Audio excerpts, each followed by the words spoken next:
Percayalah, kata Allah, kalau anda mau meninggalkan apa yang dilarang oleh Allah dan Rasulnya, perhatikan, yajid fil ardi muraghaman katsira, aku akan berikan lahan yang lebih besar dari apa yang ia dapatkan sebelumnya dari yang haram. Akan diganti oleh Allah. Kalau anda mau berjuang meninggalkan yang haram-haram, walaupun awalnya nggak mudah, awalnya tinggalkan dulu, tinggalkan dulu, tinggalkan dulu. Apa yang anda dapatkan pertama kali bukan harta yang langsung diganti. Wasa'ah, yang aku berikan bukan hartanya dulu, yang aku berikan kelapangan hatinya dulu. Di orang hijrah itu yang pertama Allah anugerahkan bukan harta. Salah anda kalau motivasi anda berhijrah dapat harta, itu keliru. Salah. Yang anda dapatkan pertama kali orang hijrah itu ketenangan hati. Sah. Lapang. Ini dia. Makanya kalau orang hijrahnya benar, di awal-awal tenang. Coba lihat Pak, Abdurrahman bin Auf itu kan kayanya itu nggak ketulungan. Kayanya nggak terukur. Kapaknya terbuat dari emas. Tapi apakah untuk hijrah itu seketika kemudian langsung punya kapak dari emas? Tidak. Anda bisa bayangkan saat mau hijrah ke Yathrib yang kelak jadi Madinah itu, kan harta hasil kerja kerasnya dirampas oleh orang Quraisy. Dirampas satu oleh preman-preman Quraisy. Ya, orang-orang yang kriminal kan rizkinya juga, kan rizkinya haram. Ya boleh jadi yang kau dapatkan selama ini ada yang nggak baiknya. Karena itu tidak baik, maka silahkan diambil orang yang nggak baik saja. Yang nggak baik ngambil yang nggak baik lagi, dirampas semuanya. Tapi apakah Abdurrahman bin Auf kemudian kecewa dengan itu? Tidak. Kalau orang sudah lapang dan di hatinya tertuliskan Allah, maka semua akan kecil dalam hidupnya. Kecuali hanya Allah yang akbar. Makanya orang-orang yang khusyuk ketika mengatakan Allahu Akbar, tertulis dalam jiwanya Allah, maka semua akan menjadi kecil dalam hidupnya, kecuali Allah. Maka ketika dia akan hijrah, dirampas semua hartanya, dikatakan oleh orang Quraisy. Perhatikan tawarannya, ini sering saya ungkapkan dalam setiap kesempatan. Kalau anda ingin hijrah ke Yathrib sana, silahkan pergi, tapi jangan bawa harta sepeser pun. Pakaian yang melekat di badan saja. Kami biarkan kau pergi, nggak kami eksekusi. Di orang kafir Quraisy satu berpikir kalau dia berangkat nggak akan selamat di jalan, cuman bawa pakaian, nggak bawa harta, jaraknya 400 sampai dengan 500 kilo, 400 kilo lebih sekarang. Pakai bis itu bisa 6 sampai 8 jam, paling cepat 4-5 jam. Sekarang jalan kaki, belum ada badai, belum melewati bukit-bukit, bukitnya keras, ada bebatuannya. Pikiran orang kafir Quraisy paling berangkat itu ya sudahlah, kalau nggak meninggal di jalan selesai sampai sana, nggak ada harta lagi. Apa yang terjadi? Silahkan ambil hartanya, aku akan kejar hijrahnya. Jadi kalau orang sudah lapang itu Pak, Bu, tenang pikirannya. Dan ketenangan itu sangat penting, mahal tenang itu. Anda kaya tapi gelisah, kerja banyak tapi hati nggak tenang, nggak akan nikmat. Kan saya sering beli pilihan begini, kaya tapi gelisah atau miskin tapi tenang, pilih mana? Jangan ada yang ketiga, belum saya terangkan. Kaya tapi gelisah atau miskin tapi tenang, pilih yang mana? Tuh. Artinya ketenangan itu penting.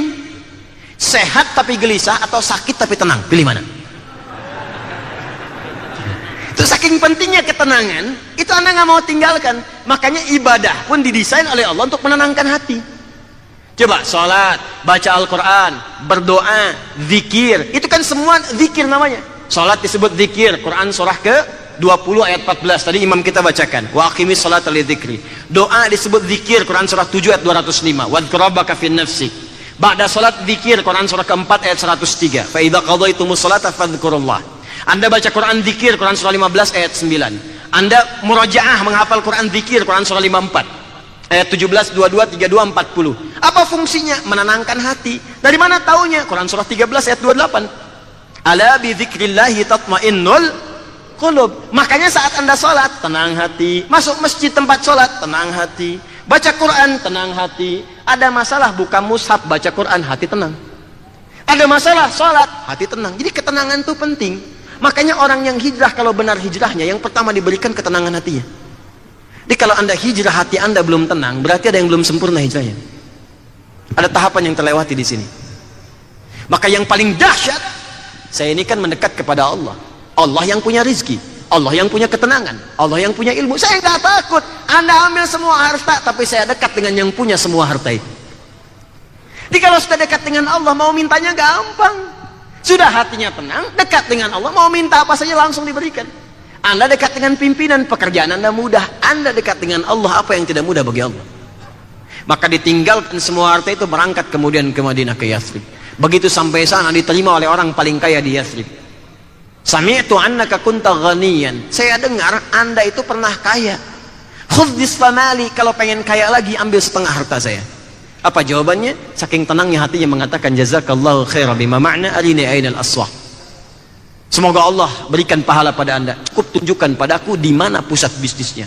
Kerja kemudian jadi penyalur kambing pada awalnya, setahun jadi orang paling kaya di Madinah. Setelah tenang hatinya, nikmat hijrahnya, gampang kerjanya, tawakal tinggi kepada Allah, baru Allah limpahkan rezeki sesuai dengan passionnya. Kalau dia passionnya ilmu, diberikan ilmu dengan batasan yang sangat luar biasa dari kalangan manusia. Kalau passionnya kedudukan, diangkat setinggi-tingginya. Kalau passionnya di bisnis, diberikan limpahan harta yang kuat. Jadi kalau orang sudah hijrah diberikan harta, hartanya pasti digunakan pada yang baik. Kalau orang hijrah dapat kedudukan, kedudukan digunakan membuat kebijakan yang baik. Kalau orang hijrah sudah baik, punya ilmu, ilmunya digunakan mendidik dengan cara yang baik. Itu yang kita butuhkan. Makanya ketika orang hijrah nggak akan diberikan dulu Pak pengetahuan, nggak akan diberikan kedudukan, nggak akan diberikan kekayaan, yang diberikan ketenangan dulu. Itu poinnya. Nah sekarang coba Anda buktikan. Anda sebelum datang ngaji dengan setelah ngaji, kan keadaan hatinya pasti beda. Kalau ngajinya benar. Kalau ngajinya nggak benar, tetap gelisah juga. Jelas ya? Nah, ini bagian pertama. Jadi yang pertama, bisa jadi orang berhijrah itu boleh jadi ada kaitan dengan pengurangan harta yang selama ini dia rasakan. Sesungguhnya bukan ingin berkurang, tapi Allah ingin pisahkan antara yang Allah tidak sukai dengan yang disukainya. Bukankah hijrah berpindah mendekat kepada Allah? Sedangkan Allah itu maha suci dan hanya mencintai yang suci-suci. Makanya ketika Anda mendekat kepada Allah, maka yang tidak suci dikeluarkan dari diri Anda. Perilaku yang tidak baik, harta yang tidak baik, ilmu yang tidak baik dihilangkan dulu, dihilangkan dulu, dihilangkan dulu, baru ditambahkan pada nilai-nilai kebaikan yang lain. Satu. Dua, saya agak cepat. Tingkat tantangan ini bisa jadi ada tiga. Satu, dua, tiga. Ditemukan di Quran surah kedua ayat 214. Paling kanan sebelah bawah di mushaf. Saya cepat. Am hasibtum an tadkhulul jannata. Allah. Walamma ya'tikum mathalul ladzina khalau min qablikum. Apa Anda mudah untuk mendapatkan kesuksesan dan puncaknya surga? Orang hijrah itu kan tingkat tertingginya pengen surga. Orang hijrah puncak tertingginya pengen sukses di hadapan Allah. Apa Anda kira sementara Anda belum diuji seperti orang-orang dulu yang hijrah dan sukses? Apa jenis ujiannya? Kata Allah ada tiga. Satu, masat humul ba'sa. Ujian yang sifatnya masih ringan. Orang Arab kalau ada ujian ringan disebut dengan ba's namanya. Ba's. Jamaknya ba'sa. Ba'sun jamaknya ba'sa. Contoh. Anda jarang ke masjid, tiba-tiba sekarang pengen jadi ahli masjid. Ini tadi rumah Anda, ini masjid. Ya. Datang ujian ringan untuk menguji masih serius, nggak Anda pengen ke masjid. Kalau nggak ada ujian, nggak ada ukuran, benar nggak hijrahnya? Makanya Allah turunkan ujian supaya menguji serius gak hijrah. Maka turun ujian ringan. Apa bentuknya misalnya? Maaf, kasih hujan gerimis. Ya. Kecil aja dulu. Orang Arab kalau ada ujian kecil, ba's, yang kiranya nggak butuh tenaga banyak, dia katakan la ba'sa. Kayfa anta dhahib ila al-masjid fi matar? La ba's, ma fi mushkilah.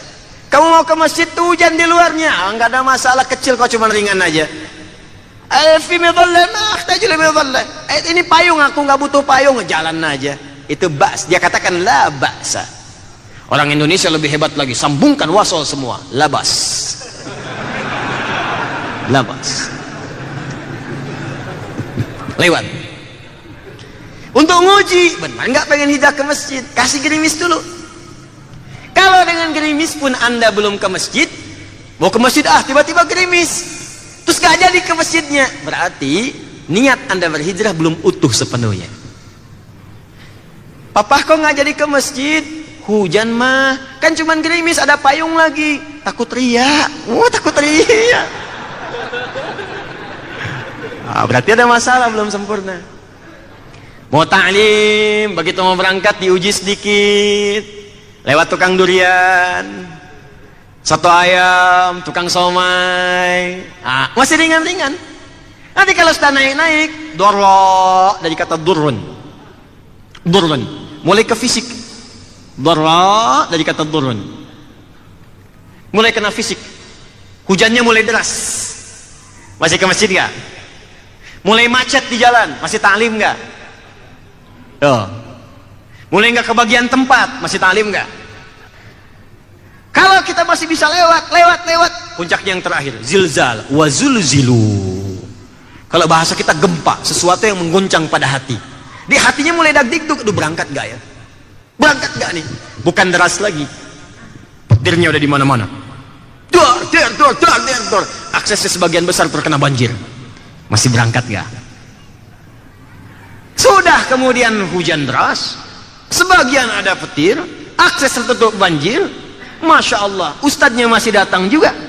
Datang sendiri, nulis sendiri, nerangin sendiri, ngapus sendiri, rekaman jalan juga. Tapi ujian di luar masih banyak. Ke masjid pun tiba-tiba datang ke masjid, sudah kedapatan penuh. Anda bagian belakang. Sudah kemudian juga makanan nggak ada, akses nggak dapat, snack nggak didapatkan. Pertanyaan saya, masih mau ikut ta'lim nggak? Zilzal. Situ ujiannya. Kalau belum menyentuh kepada harta, masih tenaga, biasanya masih bisa dilewatin. Tapi kalau sudah sama harta itu nggak mudah. Riba, hal-hal yang didapatkan dengan cara yang buruk, tiba-tiba mau pindah, nyiapkan sesuatu tahapan-tahapannya, itu nggak mudah. Meyakinkan keluarga, meyakinkan pasangan, merubah kebiasaan pada anak, itu nggak mudah. Tapi ingat janji Allah, kalau Anda bisa seperti itu, maka Allah akan berikan limpahan yang tanpa batas. Kata Allah, muraghaman katsira, sebanyak-banyaknya aku berikan. Karena kalau orang sudah benar mengelola harta, mau diberikan berapapun benar keluarnya. Kata Allah, aku limpahkan yang banyak. Kalau ilmu aku berikan yang banyak. Kedudukan aku angkat setinggi-tingginya. Kalau sudah bisa mengelola, maka muncul sifat yang tidak loba dengan urusan dunia. Quran surah ke-59 ayat 9 sampai 10. Wa yu'thiruna ala anfusihim walau kana bihim khasasah. Bahkan dia bisa memberikan sesuatu walaupun dia butuh dengan itu. Karena merasa hidayahnya sudah puncak tinggi, kalaupun dia butuh dia bisa berikan pada orang. Saking yakinnya dengan Allah. Dalam kondisi tertentu, tidak semua bisa melakukan itu. Dan sampai sini? Kalau ingin hijrah, lebih mendekatkan diri kepada Allah, maka sarannya dari Nabi yang pertama, cepat tinggalkan semua hal yang dilarang oleh Allah. Sekarang prakteknya begini, kurikulumnya. Saya cepat, di sini kita berakhir. Ya. Cara paling cepat, sekarang koreksi diri. Di tubuh kita dulu, dari ujung kepala sampai ujung kaki.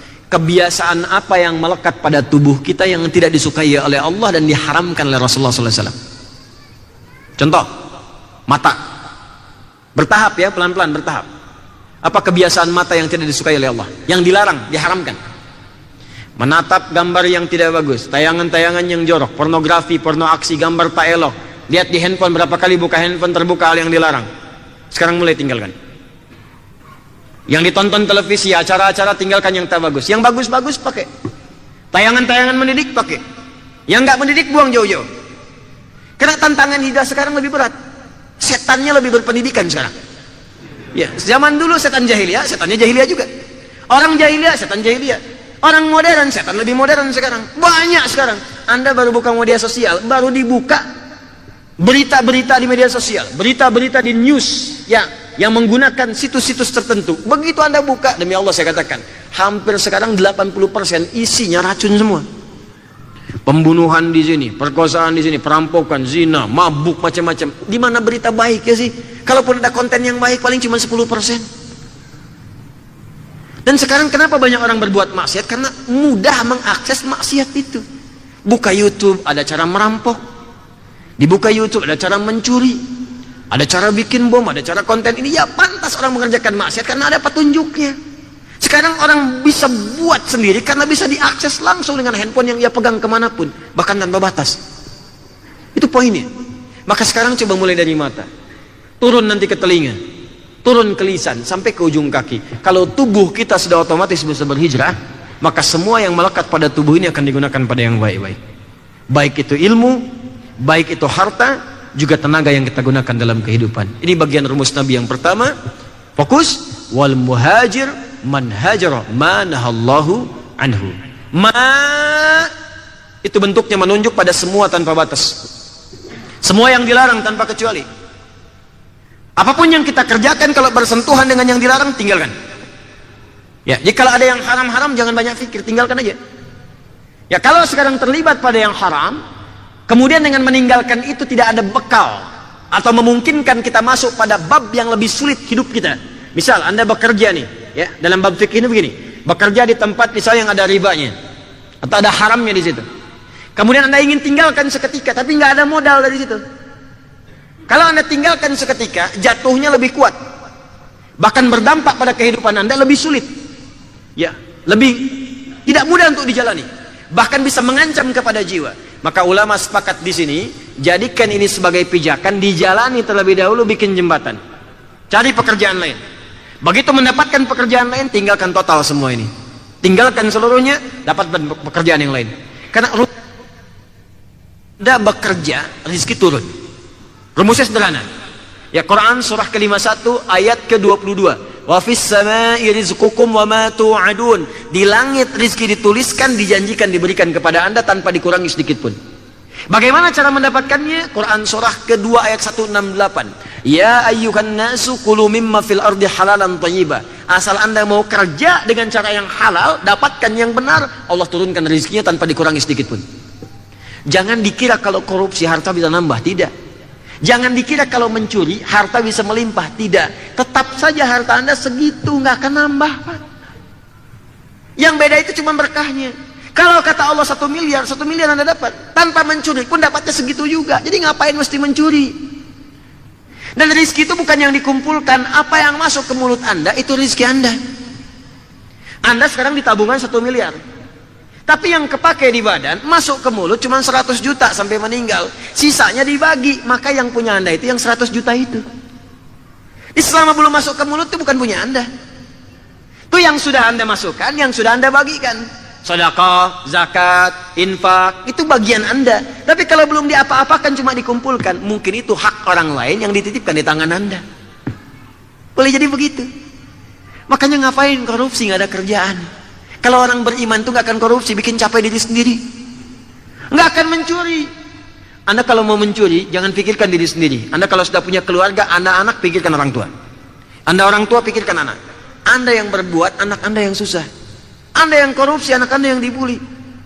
Anda yang mencuri, orang tua Anda yang sakit menahan lahiran Anda, menahan kehamilan saat akan mengandung Anda, sedang mengandung Anda, melahirkan Anda, tiba-tiba dibalas oleh Anda dengan perbuatan kriminal itu. Apa nggak sayang pada orang tua? Baik, kembalikan ke sini. Jadi semua yang masuk kategori dilarang oleh Allah, tinggalkan semuanya. Kalau sudah bisa dikerjakan semua itu, maka apa yang kemudian diberikan kepada kita, puncaknya diberikan ketenangan plus limpahan sesuai dengan passion yang kita jalani. Terakhir, Quran surah ketiga ayat 142. Bagaimana cara hijrah yang efektif menurut Al-Quran? Karena tidak mudah mengatasinya. Di ayat 214 itu tantangannya. Di ayat 142 itu perencanaan dan solusinya. Perhatikan caranya. Am hasibtum an tadkhulul jannata. Di Al-Baqarah 214 tantangannya dibuka dengan kalimat ini. Di Ali Imran ayat 142 dibuka juga dengan kalimat ini. Apa Anda mudah begitu saja kemudian mendapatkan kesuksesan bahkan surga yang Anda mimpikan? Dengan berhijrah langsung dapat? Belum tentu, kata Allah. Walamma ya'lamillahu alladhina jahadu minkum wa ya'lamas sabirin. Rumusnya cuma 2, kata Allah. 1, kita hapus dulu.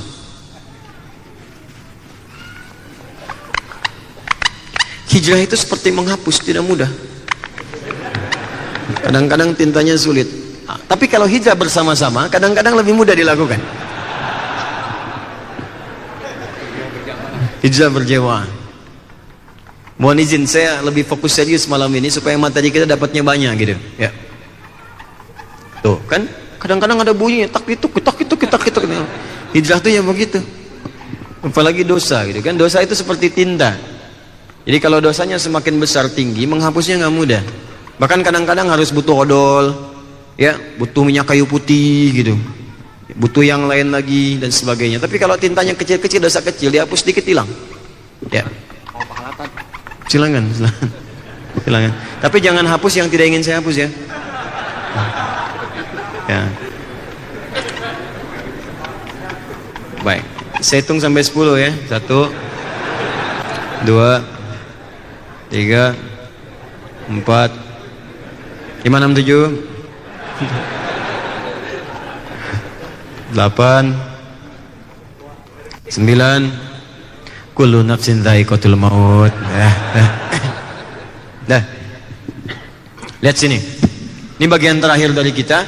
Jadi saya sudah terangkan definisinya, terangkan tantangannya. Sekarang cara untuk menjalani dan mengatasi persoalan-persoalan tadi. Ya. Dan mohon izin saya malam ini lebih fokus kepada materi. Jadi hal-hal yang nggak penting kita simpan dulu. Ya. Lihat sini. 1. Saya gunakan yang tinta biru untuk membedakan dengan yang tadi. Walamma ya'lamillahu alladhina jahadu minkum wa ya'lamas sabirin. Fokus. Satu kalimatnya menggunakan jahadu, dari kata jahada yujahidu. Jahada, akar katanya dari kata juhdun, ya, al-juhdu. Artinya serius, sungguh-sungguh.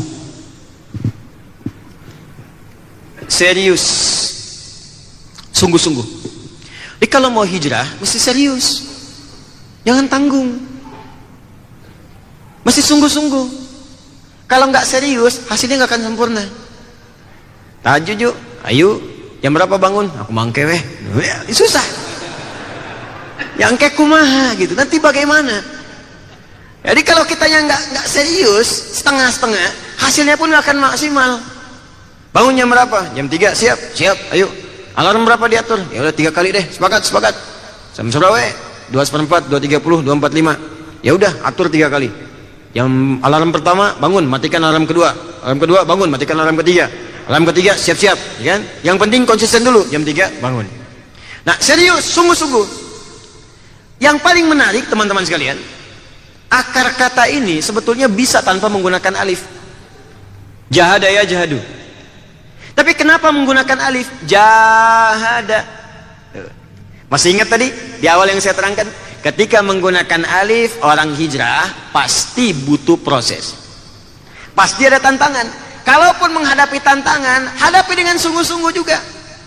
Hadapi dengan serius. Yakin dengan kuat. Sedang menghafal Quran, awal-awal ringan, lama-lama jadi agak susah. Serius gak apa-apa. Seperti menghafal yang ringan, hafalkan yang sulit, jadikan ringan.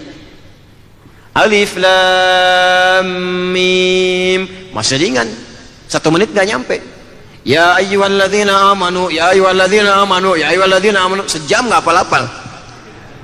Ya, nggak apa-apa, sungguh-sungguh. Yang penting kesungguhan Anda dimaksimalkan, di situ akan terasa kenikmatan dalam menghafal Al-Quran.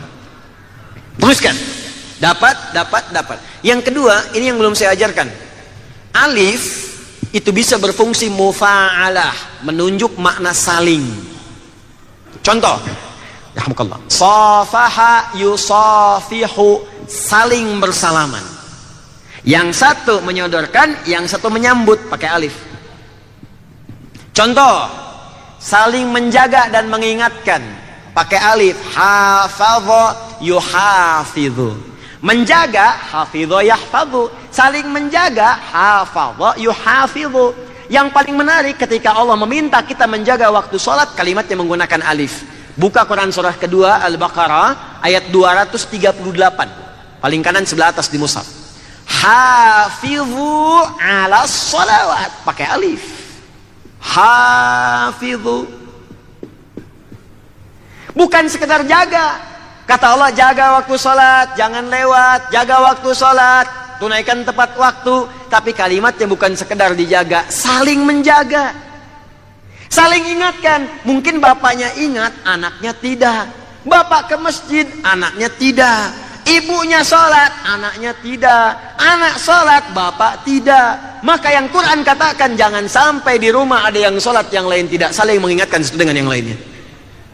Ini sekarang yang bahaya begini, teman jauh diingatkan, teman di keluarga tidak diajak dan diingatkan. Ukhti, jilbabnya kok begitu? Ukhti, tetangga diingatkan, anak perempuan sendiri nggak berjilbab. Akhi, besok ke masjid yuk. Akhi, tetangga jauh diingatkan, bahkan di DM ketemuan, anak sendiri nggak pernah diingatkan. Hafidhu. Makanya ketika Allah turunkan Quran surah ke-66 ayat yang ke-6, yang diminta pertama kali dijaga itu keluarga dekat. Qu anfusakum wa ahlikum. Keluarga dekat. Hafadha. Nah, kalau sudah saling menjaga jadi ringan. Kita pun terbantu. Satu salat ngajak yang lain ringan, dan jamaah itu ringan. Rasanya ringan kalau salat. Terbawa, cuman tinggal ikut, kadang kita nggak baca. Coba, yang baca surat kan cuman imam, kita ringan cuman Fatihah. Jelas kan? Dan kalau Anda lupa, imam mengingatkan, imam lupa, Anda mengingatkan. Jadi nggak berat, salat sendirian itu lebih berat. Salat sendirian subuh 2 rakaat bisa jadi 3. Jamaah nggak mungkin. Begitu imam bangun lagi, subhanallah. Oh, salah. Kan nggak mungkin nengok, subhanallah, apa? Tidak. Gitu. Yang satu ruku semua, bahkan kalimat semua sama. Itu saling mengingatkan. Di sini ketika menyebutkan kita cara untuk berhijrah, cara mendapatkan surga, cara sukses, kalimatnya menggunakan alif. Jahadu. Bukan sekedar serius, tapi lakukan dengan saling mengajak satu dengan yang lainnya. Yuk ajak yuk. Teman yang belum sholat, ajak Pak. Anda di sini bertetangga, boleh jadi tidak semua orang ke masjid, walaupun dia muslim. Maka fikihnya mengajarkan, sebelum fikih dakwah, fikih ibadah disebutkan, fikih dakwah dilakukan. Fikih dakwah itu biasanya nomor 1 sebelum fikih ibadah diterapkan. Contoh, kalau dalam fikih ibadah yang langsung terkait pahala dengan dosa, ada Anda punya tetangga masjid, dia muslim, laki-laki, nggak pernah mau ke masjid, apa hukumnya? Bakar rumahnya, harus main bakar aja. Nih, hukum tetangga masjid nggak mau ke masjid, hukumnya ajak dia ke masjid. Yang dipakai fikih dakwah dulu, ajak dia dengan cara yang lembut, malam doakan dulu supaya ringan. Makanya kalau mengajak orang yang sulit, jangan langsung diajak. Fikihnya doakan dulu. Contoh paling gampang, Fir'aun ketika didakwahi oleh Musa alaihissalam. Musa dan Harun berangkat pada Fir'aun. Kerasnya luar biasa. Kaku hatinya. Bahkan hardikannya kencang. Banyak orang yang mau datang pun, mau menyampaikan sesuatu bisa nggak jadi. Saking dahsyatnya kalimat-kalimat celaannya, ancamannya, dan sebagainya. Maka ketika mau berangkat, beliau berdoa. Populer sampai sekarang. Rabbi syrahli wa yassirli wahlul 'uqdatan yafqahu. Anda bangun tahajud, minta sama Allah, ya Allah tetangga saya, Engkau kumpulkan saya dengan dia di dunia, jangan pisahkan kami di akhirat. Ya Allah, lembutkan hatinya untuk ke masjid. Ya Allah, sayangi kawan saya ini, ya Allah. Ya Allah, tempatkan dia di tempat yang paling baik. Setelah itu besoknya Anda ngobrol, saling dengan teman-teman. Kalau kita kok rasanya nggak enak ya, masjid kapasitas 1000, yang ke masjid cuma 3 orang. Yuk kita ajak teman kita yang lain. Maka gunakan rumus dakwah dengan pendekatan yang baik. Saya pernah ajarkan ini, dipraktekkan dan efektif Pak. Bagaimana caranya? Cari waktu libur dulu. Anda beli buah dulu. Pulang dari subuhan, tengok ke rumahnya. Assalamualaikum. Waalaikumsalam. Mari tumben kesini. Iya, bukan tumben. Tadi ke masjid, kita ke masjid bertiga ya. Iya, nggak ngelihat antum, dikira sakit. Ini ada buah. Yakin saya, maghrib ke masjid dia. Yakin saya. Jadi ajak orang, jangan soleh sendirian. Surga itu cukup luas, nggak cukup untuk Anda sendirian aja. Luas, seluas langit dan bumi. Di komplek ini aja banyak yang huni. Surga seluas langit dan bumi. Terus Anda pengen monopoli sendirian, ajak yang lain. Makanya kalau hijrah itu pengen ringan, ajak yang lain, teman-teman yang lain. Yang hijrah dari yang bertato sudah dihapus, ajak yang bertatonya. Sampaikan, nih sudah nikmat nih, udah hilang sama sekali. Dari naga jadi cacing, jadi hilang sama sekali. Jadi kecil. Ya, turun semuanya. Ya. Itu enak, nikmat. Makanya kalau Anda bikin gerakan bareng-bareng, tahajud sama-sama, taklim saling share, puasa saling share, menghafal saling share, semangatnya beda. Coba teman-teman yang dakwah di kampus, yang belajar sekarang di kampus, ajak teman-teman menghafal bareng-bareng, mengisi kekosongan, punya target bareng-bareng. Nanti kita wisuda tahun depan, di wisuda sekalian jadi penghafal semua ya. Hafid semua. Kan masanya panjang teman-teman. Menghafal Quran paling ringan itu paling lama 2 tahun. Anda kuliah sampai 4 tahun. Harusnya hafal 60 juz Anda tuh. 2 kali hatam tuh hafalannya tuh. Ya kenapa nggak bikin target sekalian di wisuda sekalian hafal Quran 30 juz? Kenapa nggak bikin target ketika jadi ayah, saya sudah menjadi ayah yang siap mengajarkan pada anak Al-Quran? Bikin targetnya. Sekarang hijrah bareng-bareng. Itu caranya. Nah, turunan dari kata jahadu ini punya 3 turunan lagi. Yang pertama, merencanakan di passion apa Anda mau hijrahnya. Disebut dengan ijtihad namanya. Turun jadi ijtihad, kesungguhan merencanakan. Misal, saya mau hijrah memperbaiki perilaku diri dulu, bikin target. Apa rencananya? Perbaikan mata selama sepekan. Cuci mata. Dari yang diharamkan, mulai ditinggalkan. Target kedua, telinga, jangan dengarkan yang dilarang sampai ke ujung kaki. Target yang selanjutnya, rencanakan peningkatan ibadah. Saya ingin mulai dengan sholat dulu, maka bikin rencana dulu. Saya pengen sholat sempurna dengan sunnahnya, keluarkan semua jenis sholat sunnah. Rencanakan, keluarkan waktunya, kapan, turunkan.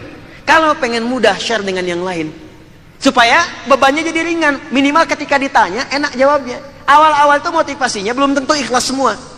Maksudnya murni karena Allah, nggak mungkin 100% pertamanya. Awal-awal takut kalau teman tanya, saya nggak kerjakan.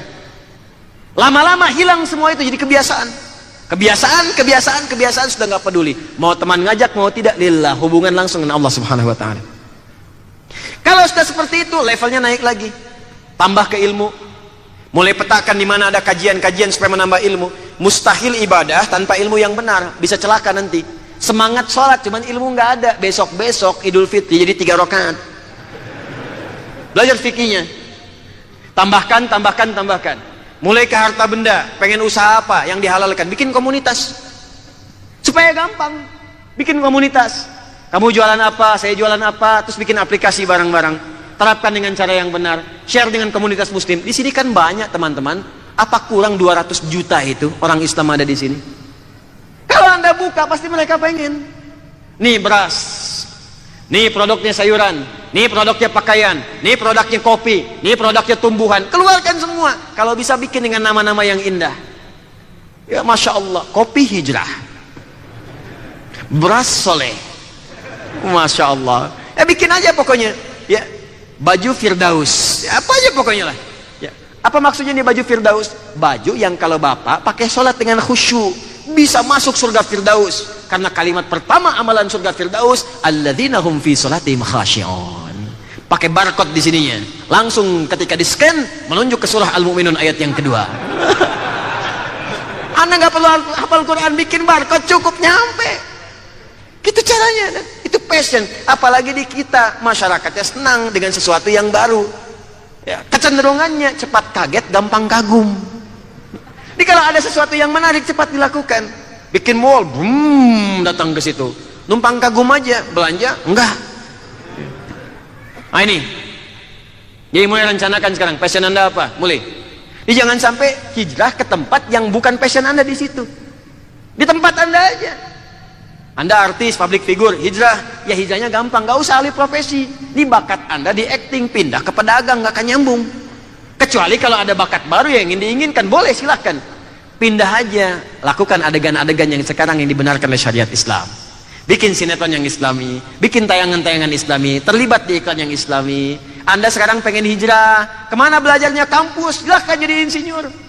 Bukan berarti hijrah itu tinggalkan yang umum, ini kafir, haram, bukan. Tetap masuk ke kampus umum, tapi isi dengan nilai-nilai agama yang baik. Sholatnya tepat waktu, menghafal Quran juga. Setiap pelajaran keluarkan ayatnya. Belajar fisika, keluarkan ayat-ayat fisika. Belajar kimia, keluarkan hadis-hadis tentang kimia. Jadi apa yang Anda pelajari dikuatkan dengan nilai-nilai keislaman, itulah hijrah. Nggak harus pindah tempat. Kecuali kalau Anda ingin ganti passion. Pindah dari universitas umum, pindah ke agama, karena tujuannya ingin menjadi penyebar agama. Jadi dai misalnya, pindah ke universitas Islam, belajar Islam dengan baik, balik-balik berdakwah, silahkan. Yang penting tujuan jelas. Jangan sampai hijrah tanpa tujuan. Anda hijrah tapi tujuan nggak jelas. Saya mau pindah, jabatan sudah tinggi, kemana? Saya mau tinggalkan yang haram, jadi jualan pecel lele aja. Saya kan, ya memang nggak dilarang. Cuman dibikin pemetaan apa yang Anda ingin terapkan dari situ. Bukan aib kok, jualan apapun silahkan. Gini ya, saya kasih rahasia nih. Ini antara kita saja. Ya. Anda mau kerja apapun, tidak akan merubah kuantitas rezeki Anda. Tetap segitu juga. Di Anda tuh sebetulnya tinggal milih mau jadi apa. Dan oleh Allah potensinya dikasih. Manusia itu hebat, Pak. Mau jadi insinyur, jadi insinyur. Jadi arsitek, jadi arsitek. Jadi ustadz, jadi apapun bekal itu di tubuh kita tuh ada. Asal Anda mau jadi, Pak. Jadi. Cuman tinggalkan yang dilarang, yang baik-baik ambil. Rezeki itu akan diberikan otomatis, jangan takut. Dan jangan dengarkan manusia, kalau halal kerjakan. Itu cuman, mohon maaf ya, istilah manusia saja. Tukang ini, tukang itu, macam-macam profesi itu istilah manusia aja. Yang penting menurut Allah mulia, di situ ada kehebatan yang bisa Anda dapatkan. Satu. Kedua, jihad namanya. Perjuangan dengan tindakan, eksekusi. Jangan cuma pakai konsep. Ya, konsepnya bangun jam 3 malam, tapi nggak bangun-bangun. Ya, eksekusi oleh kita. Begitu alarm bunyi, bangun. Ya bukan cuma dimatikan. Memang awal-awal kadang nggak mudah. Saya pun mengalami dengan teman-teman. Teman-teman maksudnya. Ya, alarmnya sampai ditempel di telinga begini. Awal-awal nggak bangun-bangun juga. Ya, tapi lama-lama ketika kita bangunkan, atau kita yang mengalaminya, dibangunkan oleh teman-teman, akhi bangun, kan Allah itu sangat sayang dengan kita. Niat itu ditentukan oleh niat. Begitu Anda berniat, seketika Allah akan meluruskan apa yang Anda sedang kerjakan. Walaupun alarmnya mungkin nggak membangunkan Anda, teman Anda yang di bawah yang bangun. Teman Anda yang di samping yang bangun. Anda tidur dengan istri yang pengen tahajud, Anda, istri nggak kepikiran. Anda pasang alarm jam 3 bangun, alarm dari 2:30. Ternyata Anda nggak bangun, yang bangun istri 2:30. Pak, bangun Pak, ini alarm udah bangun. Papa tuh mau ngapain sih? Aduh mah, Papa mau tahajud. Kalau gitu Mama ikut. Tuh, tiba-tiba dua-duanya tahajud. Tuh, lihat cara Allah bagaimana menjadikan satu keluarga menjadi baik. Jihad, eksekusi. Terakhir mujahadah. Mujahadah. Ya, mujahadah itu perjuangan melawan gejolak emosi dalam diri. Karena pasti akan turun naik, Pak. Ingat-ingat lagi, nggak jadi lagi. Ya, ingat-ingat lagi, kita setengah hijrah dulu deh. Sambil bertahap, ya, ada lagi naiknya, ada lagi turunnya. Itu belum tentu semuanya rata itu. Nah, maka perangi itu. Perjuangan melawan gejolak jiwa. Awas, hati-hati. Perjuangan melawan gejolak jiwa. Perasaan-perasaan dalam hati supaya konsisten dalam hijrah, itu disebut mujahadah namanya. Maka jalani semua ini dengan kalimat yang terakhir, wa ya'lamas sabirin, sabar sampai Anda diwafatkan oleh Allah sedang berjuang dalam keadaan berubah lebih baik lagi. Termasuk hijrahnya ahli maksiat, caranya menggunakan tobat. Nggak apa-apa, tobat aja dulu. Masih dikerjakan, tobat lagi. Dikerjakan juga, pasti kadarnya akan menurun. Tobat lagi, menurun lagi, tobat lagi. Mudah-mudahan diwafatkannya sedang dalam keadaan tobat. Tertulis sedang berjuang. Itu poinnya. Jadi kalau sudah seperti ini, kerjakan konsisten. Kalau Anda sudah niatkan konsisten, benar dikerjakan, maka berbahagialah. Saya tutup, diturunkanlah berita gembira oleh Allah di Quran surah ke-41 Fussilat ayat yang ke-30. Innal ladzina qalu rabbuna Allah. Sudah pakai inna. Sungguh orang yang yakin. Yakin, sudah yakin, saya yakin. Dan menguatkan pada hatinya. Qalu itu jangan selalu diartikan berkata. Ada terjemahan begini, menguatkan pada jiwa. Qalu. Karena di antara cara menguatkan itu dengan mengatakan. Makanya orang-orang barat, termasuk orang Asia Timur, termasuk sekarang ke Jepang, Korea, itu kalau mereka ingin meyakinkan pada hatinya, mereka katakan dengan lisannya. Kamu bisa, kamu bisa, kamu bisa.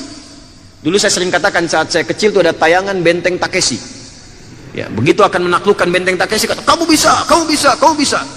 Ninja Warrior, kamu bisa, kamu bisa, kamu bisa. Tuh, di copy paste oleh Korea. Saya baru dari Korea beberapa waktu yang lalu. Itu mereka tuh kalau dulu mau mengerjakan sesuatu, harus lebih maju daripada Nippon, lebih maju daripada Jepang, maju daripada Jepang, disusul. Jadi ada yang mereka targetkan, ada kompetitornya. Anda bisa bikin kompetitor dalam jihad, saingannya siapa? Makanya kata Nabi boleh. Ya, Anda iri hati, ya ghibtah namanya, bukan iri dalam pengertian maksiat. Anda boleh muncul perasaan bersaing, iri pada seseorang karena amal solehnya, itu boleh. Misal, iri pada penghafal Quran, pengen jadi seperti dia, boleh. Karena itu menjadi motivasi, itu bukan iri namanya. Bukan hasad, bukan hikdun, itu ghibtah namanya. Ghibtah. Iri pada orang kaya yang pandai bersedekah, itu boleh. Adakan kompetitor dalam diri kita. Lalu kuatkan pada diri kita. Seperti orang Korea katakan, harus lebih bisa daripada Jepang. Jepang bikin Honda, kami bikin Hyundai. Jepang bikin ini, kami bikin ini. Akhirnya apa yang terjadi? Maju sekarang. Nah, sekarang kadang-kadang kita ingin berhijrah itu, kompetitornya nggak dihadirkan dalam diri kita. Siapa contohnya? Siapa dasar kompetisinya? Siapa lawannya? Lawan untuk berhijrah dalam pengertian motivasi membuat kita lebih baik daripada itu. Ambil tokoh sebagai contoh. Si fulan begini, saya pengen begini. Bagaimana ibunya merawatnya, bagaimana istrinya dengannya, bagaimana anak-anaknya, copy paste bawa ke rumah, susul dia. Katakan pada diri Anda, qalu rabbunallah, Allah pasti merawat saya dengan sifat rububiyahnya. Allah pasti membimbing saya, Allah pasti menguatkan saya untuk berhijrah. Tsumastaqamu, kemudian dia istiqamah di jalan Allah, tempuh. Apa yang terjadi? Tatanazzalu alaihimul malaika. Maka kalau dia sudah konsisten, Allah akan kirimkan malaikat supaya menjaga istiqomah dia sampai wafat dalam keadaan berhijrah. Dijaga, diingatkan. Jadi kalau akan berbuat maksiat, langsung dijaga oleh malaikat. Jangan kerjakan, jangan lakukan. Itu langsung bahkan langkahnya jadi berat. Melangkah pada yang haram jadi berat, tangan mengerjakan jadi berat, bahkan pikiran berat, susah untuk dikerjakan. Siapa yang bikin susah? Malaikat. Setan dayanya berkurang di situ. Ya, tatanazzalu alaihimul malaikatu alla takhafu wala tahzanu. Puncaknya orang hijrah yang sesungguhnya pasti akan diberikan kedamaian dalam jiwanya, dan selama hidupnya akan dijaga dari kesedihan dan kegelisahan. Tenang dan nyaman. Sekalipun passionnya bukan harta, tinggal di tempat yang terbatas, tapi karena jiwanya tenang, seakan-akan semuanya luas dan megah. Contoh paling gampang, Ashabul Kahf. Anak muda meninggalkan kemewahan, hartanya banyak, tiba-tiba pindah hanya hijrah di gua saja. Bayangkan, gua tempatnya nggak sama dengan kasur yang ditiduri itu, tidak empuk, tempatnya keras, cahaya terbatas. Maaf, dengan semua keterbatasan itu tapi nikmatnya luar biasa. Tempatnya keras, terbatas, cahayanya juga tidak begitu luas, tapi bisa tidur sampai 309 tahun nggak ada yang ganggu. Ada orang harta banyak, mobil melimpah, limpahan banyak, tapi kasurnya luar biasa nikmat, tapi tidur nggak pernah nikmat. 3 detik bangun lagi, 3 detik bangun lagi. Kalau sudah hijrah nikmat, tinggal di tempat sempit pun biasa, nikmat, santai. Sampai wafat kembali kepada Allah, dihadiahkanlah tempat yang luas di alam kuburnya. Wa abshiru bil jannati allati kuntum tu'adun. Kata Allah, berikan kabar gembira saat ia wafat nanti, berikan kabar gembira, aku sudah siapkan surga untuk menyambut dia pulang. Makanya ketika pulang, panggilannya panggilan tenang dan surganya ditampakkan.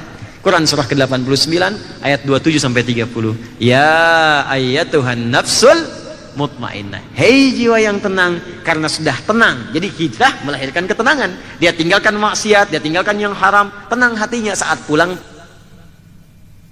Tenang, baca Quran tenang, wafatnya pun tenang. Irji'i ila rabbiki radiyatan mardiyah. Pulang kepada Rabbmu. Tuhanmu sudah ridho kepadamu, engkau pun akan ridho dengan pemberiannya. Fadkhuli fi ibadi wadkhuli jannati. Nyambung semua. Masuk dalam golongan hambaku yang soleh. Wadkhuli jannati, dan masuklah ke dalam surga yang sudah aku siapkan untukmu. Silahkan lihat runtutan ayatnya sama semua. Ketika hijrah diajak, yang didapatkan ketenangan, maaf, yang dijanjikan surga, menyebutkan tantangan dengan surga, menyebutkan cara dengan surga. Begitu mau meninggal, dipanggil dengan panggilan tenang, jaminan surganya muncul lagi di situ. Perhatikan, saat masuk surga, bukankah saat dia berhijrah dia sabar? Wa ya'lamas sabirin. Saat masuk surga, panggilan malaikat kepada orang-orang ini saat beramal soleh, disebutkan kalimat sabarnya. Quran surah 13 ayat ke-24 itu. Salamun alaikum bima sabartum fa ni'ma uqbaddar. Selamat, Anda di dunia sabar.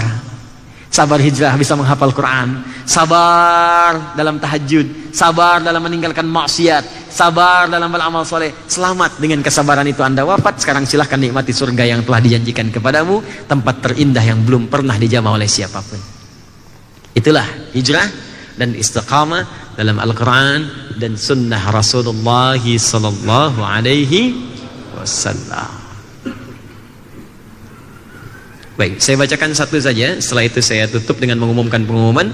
Ini kita berhenti dari jam 9:04, tinggal sekitar 5-7 menit lagi. Saya minta waktu 7 menit, kita selesaikan. Assalamualaikum warahmatullahi wabarakatuh. Salam wabarakatuh. Mau nanya Ustaz? Ya, saya mau jawab insyaallah. Kita ingin hijrah, tapi kondisi saat ini kita ada di jurusan kuliah fashion design, yang terkadang kita dituntut untuk menggambar makhluk bernyawa dengan mendesain baju yang tidak berhijab. Baiknya solusi untuk kita bagaimana ya?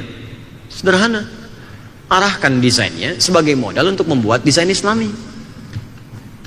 Anak kan baru kuliah, baru bikin dasar, bukan untuk dipublikasikan. Kan membuat teori. Setelah jadi, tahu dasarnya, paham arahnya, arahkan kepada desain-desain Islami. Fashion Islami, bikin jilbab yang model bagus, jilbab syar'i yang bagus, bikin pakaian-pakaian, baju koko yang bagus, pakaian untuk anak-anak, pakaian untuk remaja, bikin pakaian untuk olahraga yang menutup auratnya. Silahkan buat, arahkan. Ya, desain-desain yang terbuka tadi, arahkan untuk bikin pakaian yang dalam-dalam. Kaos dalam, bagian celana dalam, bagian kerudungan bagian dalam, itu selesai. Ya, ini sebetulnya bisa ketemu caranya. Kalian mendesain misalnya, ya, hal-hal makhluk-makhluk yang bernyawa, tinggal dilihat batasan-batasannya. Apa yang nggak boleh, apa yang boleh. Nggak boleh tampak semuanya misalnya, ya bikin sebagiannya buram, ya. Bikin sebagian misalnya tidak utuh. Ini mata yang satu utuh, yang satu misalnya tutup sedikit, ya. Misalnya nggak sempurna utuh seluruhnya, itu boleh-boleh saja, sah hukumnya. Silakan. Ya bahkan bagian-bagian tertentu ada yang dibenarkan. Ya apa itu misalnya? Bagian pendidikan, itu boleh utuh untuk pendidikan. Misal Anda belajar biologi, harus utuh kan dunia kesehatan. Ya makanya ketika Anda didapatkan pada patung tertentu, misalnya patung, hukum patung kan kalau kita buat untuk pengkultusan atau hal yang tidak dibenarkan, haram hukumnya. Bikin patung sengaja misalnya, ya seakan-akan melihat patung seperti melihat orangnya, haram. Ya awas, hati-hati, haram. Bahkan nanti bisa masuk jin tertentu ke dalamnya. Ini yang pertama kali terjadi, melahirkan kemudian yang hal-hal dipertuhankan, asalnya dipatungkan dari orang-orang soleh. Nanti ada di surat Nuh namanya. Ya, ada Suwa, ada Ya'uq, Yaghuth, ya, itu ada asalnya. Itu siapa? Asalnya orang soleh. Ketika mereka meninggal, mulai rindu masyarakat, rindu sampai serindu-rindunya dibikinlah karya berupa patung untuk mengabadikan. Lama-lama ketika lewat, setannya masuk ke situ. Ih, kayaknya melihat deh patung ini. Ih, kayaknya bisa mengamati saya. Ih, kayaknya memberikan suatu inspirasi tertentu. Akhirnya besok-besok kayak orang hidup, dibikinlah, dikasih makanan, kasih buah-buahan, asalnya ke situ. Sampai jadi sesembahan. Tapi kalau untuk jadi pelajaran boleh. Jurusan biologi, belajar anatomi, kan nggak bisa belajar sebagiannya. Harus semua utuh, makanya bikin patung utuh, tengkoraknya utuh, kan? Dari atas sampai dengan ke bawah. Ini bagian kepala, ini bagian mata, ini bagian hati, ini sarafnya ke sini, harus utuh semua. Kalau enggak ya belajarnya nggak utuh, begitu mau operasi. Mana bagian mata? Aduh nggak bisa, kenapa? Saat belajar ini nggak boleh, haram. Dia meninggal pasiennya. Itu boleh sah-sah saja. Termasuk Anda dalam konteks pembelajaran, padahal yang dibutuhkan secara darurat, primer kebutuhan. Tapi ditambahkan alif di dalamnya. Ini berlaku kaidah fikih, ad-daruratu tubihul mahdhurat. Asal darurat karena penting membolehkan bahkan sesuatu yang dilarang. Apa hukumnya ghibah? Membicarakan keburukan orang. Dasarnya haram, tapi dibenarkan pada dua hal. Ini contoh saja. Apa dua hal ini? Satu, konsultasi seseorang kepada orang soleh atau orang yang dibenarkan punya kapasitas keilmuan untuk menyelesaikan persoalan. Di rumah tangga ada masalah, nggak boleh dibuka. Tapi kalau konsultasi kepada pihak ketiga yang dibenarkan, dasarnya ayat Quran surah keempat ayat 35. Wa in khiftum shiqaqa bainihima fab'athu hakaman min ahlihi wa hakaman min ahliha. Anda ceritakan misalnya kesalahan suami, aibnya istri untuk mendapat solusi, bukan untuk digibahkan, sah. Yang kedua, maaf, dalam mahkamah ada hakim di situ, Anda diminta jadi saksi. Apakah benar saudara menyaksikan saat dia mencuri? Boleh disebutkan. Bagaimana saat pencurian terjadi? Begini, itu sah. Maka nggak berlaku di sini hukum penerapan ghibah seperti yang asal tadi. Saudara saksi, apa yang Anda saksikan ketika dia berbuat pencurian itu? Maaf Pak Hakim, tidak bisa saya sampaikan.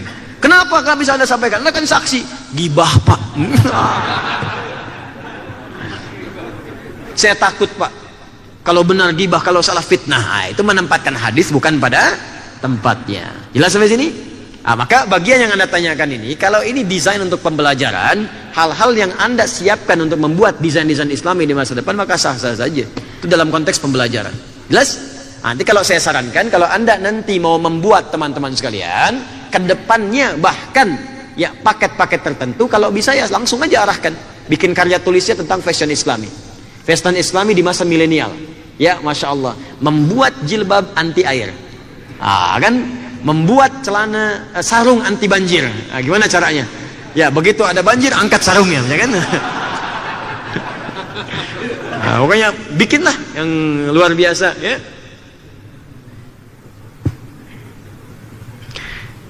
Bismillahirrahmanirrahim. Kalau kita masbuk, mungkin Anda yang masbuk ya, saya tidak. Dalam sholat berjamaah, apakah rakaat berikutnya harus masbuk lagi atau bisa masing-masing? Masbuk berjamaah, berikutnya masbuk lagi. Mungkin yang dimaksudkan apakah saat masbuk berjamaah, rakaat berikutnya berjamaah lagi mungkin ya, dengan yang di sampingnya atau masing-masing, itu mungkin yang dimaksudkan. Ini pertanyaan ini, konteks pertanyaan ini banyak kasusnya yang serupa, sudah agak lama ya, dan ijtihad dalam konteks ini sudah ada beberapa yang beragam. Teman-teman sekalian, pertama terkait dengan masbuk, sebelum saya sampai ke jawaban pertanyaan pertama, kenapa Anda masbuk? Ya, orang lain tidak masbuk, Anda masbuk, kenapa? Koreksi dulu. Setelah kita paham kemudian tentang pentingnya sholat tepat waktu, kerjakan. Kalau kadar Allah memang kondisinya masbuk, maka masuk dalam kategori fikih masbuk. Bagaimana caranya? Pertama, izin satu orang berdiri. Jazakallah khair. Ya, Anda berdiri, pakai peci jadi imam. Ini hadap ke kiblat. Baik. Ini makmum. Imam sendiri satu orang, karena sudah pasti imam satu orang. Makmum datang di samping kanan. Ini kondisinya berdua ya, berdua. Kemudian atau saya robah kondisinya. Ini sedang sholat. Baik, kemudian diberikan isyarat. Isyarat ini sebetulnya luas. Jadi isyarat ini tidak harus menepuk. Ada yang dengan takbir, ada. Yang penting isyarat yang memahamkan pada imam, akan ada yang bermakmum di belakangnya. Jelas ya? Jadi kalau mau colek bisa, kan? Kalau misalnya mau ditepuk boleh. Kalau misalnya dengan takbir paham boleh di belakang. Misalnya Allahu Akbar dipahamkan. Ya, jelas ya? Nah, jadi silahkan dianggap babnya luas saja. Ya. Dan ini kalau misalnya sedang dicolek atau apapun, kalau dia senafas sama ya yang dikerjakan, ini sedang fardu, ini pengen fardu, ini bisa langsung. Tapi bedanya kadang-kadang muncul kasus baru, yang ini sedang sholat sunnah dicolek oleh orang yang fardu. Nah, ini sering muncul kasus seperti ini. Apa yang harus dilakukan? Maka di sini ini ada dua pilihan. Yang pertama, teruskan aja sunnahnya, ini mengikuti. Maka yang ini dengan niatnya sholat sunnah, yang ini dengan niatnya sholat fardu. Jelas? Ada yang kedua, beralih dia kalau sunnah fleksibel. Dia mengalihkan niatnya untuk membantu yang di belakangnya, mengalihkan kepada fardunya untuk membantu, karena dia sudah menunaikan, selesai bagi dia. Tapi dia boleh membantu orang lain untuk menjadikan sholat dia berjamaah. Nah, cuma kalau saya lebih cenderung pada yang pertama biasanya ya, jadi saya teruskan sunnahnya, belakang ikut kemudian dengan niatnya sebagai sholat fardunya. Jelas sampai sini? Dan nggak perlu ngasih isyarat ya. Ada teman kemudian di satu tempat di luar negeri, begitu dia sedang sholat sunnah, di belakang kemudian ada yang tepuk untuk sholat fardu, dia katakan, jangan saya kesana katanya ya. Nah, ini sudah ditepuk, ini salat, ini posisi masbuk. Ini sudah satu rakaat, tinggal satu rakaat lagi subuh, ini baru mulai. Begitu ini salam selesai, duduk. Baik, ini duduk, sudah salam, maka ini menyempurnakan rakaat berikutnya, ini naik. Itu lagi. Nah, sekarang persoalannya, sebelum ini naik, ada lagi masbuk yang kedua datang. Pas ini naik nih, jadi begitu ini duduk, sama-sama duduk, ini juga masuk, duduk, Mas, kenapa masbuk? Duduk. Bangkit. Allahu Akbar. Bangkit, sama-sama bangkit. Bangkit dari kubur. Nanti. Ini bangkit dua-duanya. Nengok ke depan, ke kiblat, bukan ke sini, lagi sholat. Ya. Sekarang pertanyaannya, ini masbuk. Apakah sesama masbuk bisa berjamaah? Bisa. Kan kadang-kala ada yang maju salah satu kan? Dia maju, dia jadi makmum. Nah ini boleh atau tidak seperti ini? Ada sebagian beristihad untuk menjaga jamaahnya, bunyanum marsus, supaya satu bangunan yang utuh, menjaga sifat jamaahnya. Maka ada sebagian ulama beristihad, salah satu maju, dia menjadi imam, salah satu yang menjadi makmum. Ya, tapi kemudian juga ada aspek yang lebih penting yang keduanya. Ya, mayoritas mengatakan tetap dia jalankan masing-masing setelah masbuk, karena dengan dia niatnya mengikuti imam yang pertama itu, sisanya tetap dihitung jamaah. Apa dalilnya? Innama ju'ilal imamu liyu'tamma bihi fa qira'atul imam qira'atul ma'mum. Adapun imam dijadikan untuk diikuti, maka kalau Anda tak sanggup mengejar bacaan imam sudah mewakili bagi Anda. Artinya apa? Kalau ada imam sedang ruku, Anda misalnya baru berdiri, baru takbir, maka langsung ikuti imam. Ya, maka bacaan Al-Fatihah Anda sudah di-cover oleh imam, dapat 1 rakaat. Tapi kalau imam sudah sujud, rakaat pertamanya sudah harus ditambah lagi setelahnya. Nggak dapat rakaat, tapi yang Anda kerjakan langsung ikut imam. Begitu takbir Allahu Akbar, langsung sujud. Jangan tunggu imam naik, ikuti imamnya. Innama ju'ilal imamu liyu'tamma bihi, diikuti. Di begitu Anda takbir Allahu Akbar, langsung sujud, ikuti imamnya. Begitu imamnya salam, naik lagi 1 rakaat untuk menyempurnakan. Kalau dapat imam ruku, langsung ruku. Nah, ketika Anda ikut imam itu, kalaupun tertinggal, maka sisanya tetap dihitung bagian dari jamaah yang tadi. Jelas? Tanpa harus diikutkan untuk maju salah satunya lagi. Apa dasarnya? Yang pertama, dari kaidah, kemudian kaidah untuk fikih salat itu diikat dengan kalimat Nabi begini: "Shallu kama ra'aitumuni usolli." Salatlah kalian seperti kalian melihat aku salat. Sedangkan dalam konteks masbuk seperti ini, belum pernah ditemukan riwayat dalam Nabi ketika selesai langsung satu orang naik, yang lain bermakmum. Satu itu. Yang kedua, dalam konteks maju ini kadang-kadang terjadi secara teknis. Siapa yang maju? Tidak ada kesepakatan di sini. Kadang-kadang yang satu maju, yang satu lagi maju. Ya? Satu mundur, ini mundur. Kejadian yang kedua, kadang-kadang ada yang rakaatnya lebih banyak, dia malah maju. Yang sedikit di belakang. Nah, ini kondisi seperti ini kadang-kadang menyebabkan dalam kondisi sholat, ya ada terjadi sesuatu yang tidak terjadi seharusnya. Ya, jelas sampai sini ya. Jadi ada satu kecenderungan kesulitan dalam teknisnya. Yang kedua, dalam dalil pokok belum ditemukan dasarnya, jadi produk ijtihad di situ. Ya, yang ketiga, ternyata Anda teruskan pun sudah masuk dalam kategori berjamaah. Tapi kalaupun ada yang mengerjakan demikian, tetap dihormati barangkali dengan tinjauan ijtihad yang tadi dikerjakan. Kalau saya cenderung pada pendapat langsung kerjakan masing-masing di situ, karena dia sudah terhitung berjamaah dengan mengikuti pada imam sebelumnya. Paham sampai sini? Tapi tetap menghormati kalaupun ada yang berijtihad untuk maju. Jelas ya? Jadi langsung Anda jangan saling menyalahkan, apalagi saat sedang sholat. Begitu maju, woi, gak ada dalil. Bisa. Jelas ya? Jadi biarkan, kalau ada yang maju, kemudian dia bertakbir, Anda berprinsip sendirian, ya Anda nggak perlu ikut. Dia takbir Allahu Akbar, Anda masih bertahan, gak ada masalah. Tapi kalau Anda masuk dalam ijtihad tadi, ya silahkan saja ikuti, misalnya jalan sampai yang terakhirnya. Paham sampai sini? Allahu ta'ala alam.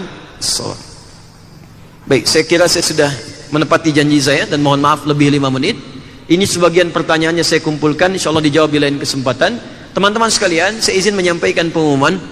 Yang pertama, sesi saya terakhir di Bandung untuk bulan ini, insya Allah besok di Masjid Istiqamah, ya, dalam kajian Shaf Muslimah. Ya, muslimah itu berarti perempuan, ya. Jadi kalau Anda mau datang, ya silahkan saja di bagian laki-laki. Ya, biasanya suka ada shaf untuk laki-lakinya. Besok kita akan membahas 5 amalan dalam Al-Quran dan Sunnah yang memberikan ketenangan pada jiwa. Yang kedua, tolong dicatat tanggalnya. Bagi yang telah mendaftar sekolah UAH, usahakan Al-Quran hafal, dan telah mengisi formulir, segera kirimkan formulir itu ke pusat bagian administrasi di Bekasi, At-Taisir Learning Center. Karena sekarang kita akan siapkan di bulan ini kuliah perdana. Tanggalnya insya Allah di 29 Februari. Tempatnya nanti akan disampaikan. Tapi mohon maaf, ini tidak terbuka, hanya yang sudah mendaftar saja. Ini kuliah perdana. Nanti yang belum akan difasilitasi, nanti ada kuota dibuka 2.500 lagi. Ya. Tapi nanti catat tanggalnya di bulan Maret.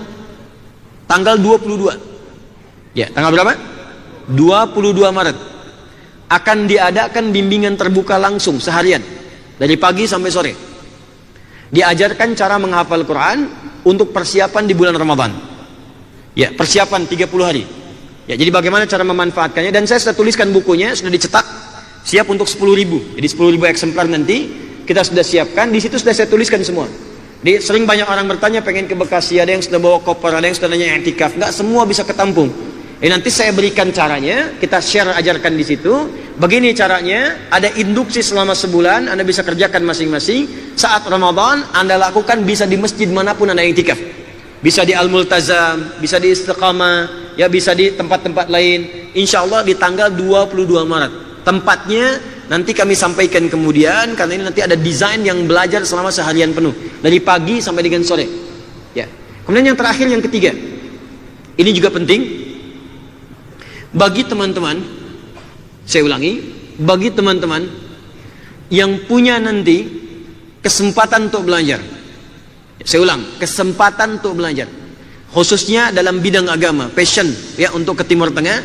Sekarang sudah bulan Februari. Bersiap-siap sekarang sudah akan mulai banyak dibuka untuk pendaftaran beasiswa untuk sekolah ke Timur Tengah. Nanti kalau sudah sampai ke kami, saya akan buka seluas-luasnya. Anda boleh mendaftar. Di situ nanti kita akan buka beberapa kampus-kampus yang sudah terafiliasi. Ya, tepatnya insya Allah sekitar di bulan April menjelang kepada Ramadan.